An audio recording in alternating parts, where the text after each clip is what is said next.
Police સ્ટેશનની હદમાં કોઠારિયા ring road પર એક ખોડિયાર ડાયમંડ નામની જે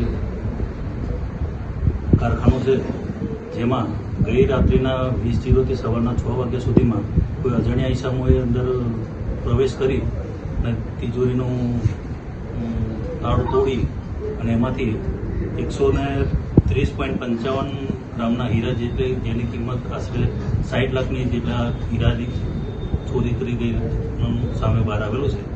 ત્યારબાદ ભક્તિનગર પોલીસ તેમજ રાજકોટ શહેર police, DCB, crime branch, SOG તમામ અધિકારીઓએ આ સ્થળની મુલાકાત લઈ અને દરેકે પોતપોતાની ટીમ બનાવી અને આ ચોરીનો ગુનો ડિટેક્ટ કરવા માટે ચક્રો ગતિમાન કરેલા છે.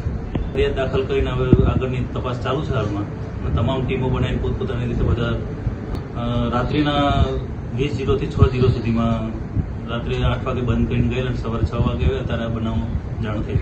હાલ તો તપાસ ચાલુ છે. હાલ અમે કંઈ કહી શકીએ નહીં, તપાસમાં જે નીકળી.